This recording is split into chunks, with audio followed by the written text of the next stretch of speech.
Hello friends, welcome back to my channel. இந்த வீடியோவில் நம்ம மாம்பழம், வாழைப்பழம், பலாப்பழம் அதாவது முக்கனிகளை வச்சு ஒரு பாயாச ரெசிபி தான் பார்க்க போகிறோம். வாங்க எப்படின்னு வீடியோக்குள்ளே போய் பார்க்கலாம். நம்ம சேனலில் ஃபஸ்ட் டைம் பார்க்குற வியூஸ் ப்ளீஸ் சப்ஸ்கிரைப் பண்ணி வச்சுக்கோங்க. அப்போ தான் நான் போடுற வீடியோஸ் எல்லாமே மிஸ் ஆக உடனே உங்களுக்கு நோட்டிஃபிகேஷனில் வரும். நான் இந்த முக்கனி பாயாசம் பண்ணுறதுக்கு ஒரே ஒரு மாம்பழம், ஒரே ஒரு வாழைப்பழம், அப்புறம் ஒரு 3 சொலை பலாப்பழம் எடுத்துருக்கிறேன். மாம்பழத்தையும் முழு மாம்பழமாக சேர்க்க போகிறதில்ல, பாதி தான் சேர்க்க போகிறேன். ஃபஸ்ட்டு இந்த பலாப்பழம், மாம்பழம், வாழைப்பழம் எல்லாத்தையும் துண்டு துண்டு அதாவது சின்ன சின்ன பீஸாக கட் பண்ணி எடுத்துக்கலாம். நறுக்கின முக்கனிகள் அவ்வளோத்தையும் மிக்ஸி ஜாரில் சேர்த்துக்கலாம். இதை இப்போ நல்லா ஃபைன் பேஸ்ட்டாக அரைச்சி எடுக்கணும். ஃப்ரெண்ட்ஸ், இந்த வாழைப்பழம், பலாப்பழம், மாம்பழம் எல்லாமே நல்ல பழுத்து அதாவது நல்ல கனிஞ்ச பழமாக இருந்தால் தான் நமக்கு இந்த பாயாசம் டேஸ்ட்டாக இருக்கும். மிக்சியில் அடித்த அந்த பழக்கூழை ஓரமாக வச்சுட்டு கேஸ் ஸ்டவ்வில் ஒரு கடாய் அல்லது பேன் வச்சுக்கலாம். இதில் கொஞ்சமாக பால் சேர்த்துக்கலாம்.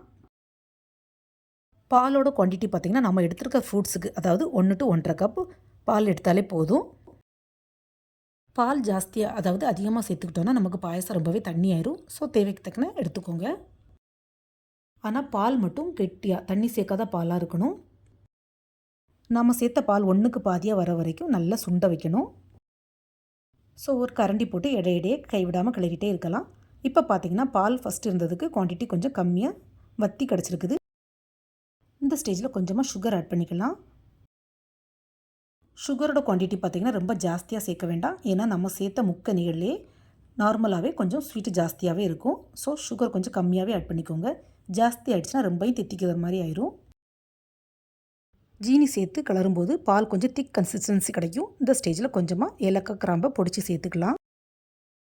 ஏலக்காய் கிராம்பு பொடியை சேர்த்து நல்லா மிக்ஸ் பண்ணி விட்டுக்கலாம். ஃப்ரெண்ட்ஸ், நான் இதே முக்கனிகளை வச்சு வெல்லம் போட்டு பாயாசம் ஆல்ரெடி அப்லோட் பண்ணியிருக்கிறேன். செக் பண்ணாதவங்க ப்ளீஸ் செக் பண்ணிக்கோங்க. அதுவும் டேஸ்ட்டு செம்மையாக இருக்கும். சிலவங்க அந்த பாயாசம் நல்லா திக்காக கிடைக்கிறதுக்கு கொஞ்சம் கார்ன்ஃப்ளவர் ஆட் பண்ணி பண்ணுவாங்க. பட் இப்படி பண்ணாலே பாயாசம் நல்லா திக்காக தான் கிடைக்கும். இப்போ பால் இருந்ததுக்கு ரொம்பவே திக்காக கிடச்சிருக்குது. இந்த ஸ்டேஜில் நம்ம அரைச்சி வச்சுருக்கிற முக்கனி பேஸ்ட்டை சேர்த்துக்கலாம். அரைச்சி வச்சுருக்கிற பழக்கூழை சேர்த்து நல்லா பாலில் மிக்ஸ் பண்ணி விடணும். கட்டி கட்டியாக இருக்கக்கூடாது.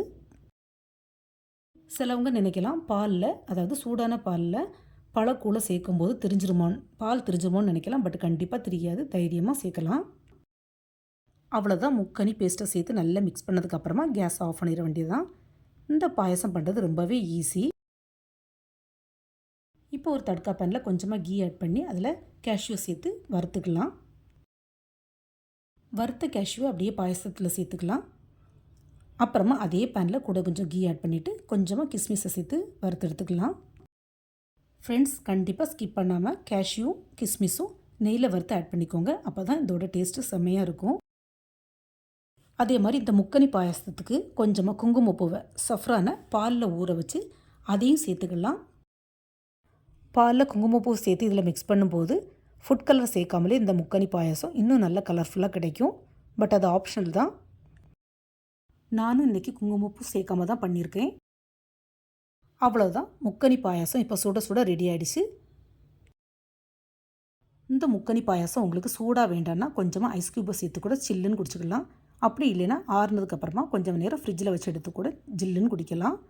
ரெண்டுமே சூப்பராக தான் இருக்கும். நம்ம இஷ்டம் தான், எப்படி வேணாலும் ட்ரை பண்ணலாம். ஸோ இந்த வீடியோவை பார்த்ததோட விடாமல் நீங்களும் இந்த முக்கனி பாயாசத்தை வீட்டில் கண்டிப்பாக ட்ரை பண்ணி பாருங்கள். செம்மையாக இருக்கும். இந்த வீடியோ பிடிச்சிருந்தா மறக்காமல் SRV கலக்கல்ஸை லைக், ஷேர் அண்ட் சப்ஸ்கிரைப் பண்ணுங்கள். தேங்க்ஸ் ஃபார் வாட்சிங். See you soon in the next video. Bye bye.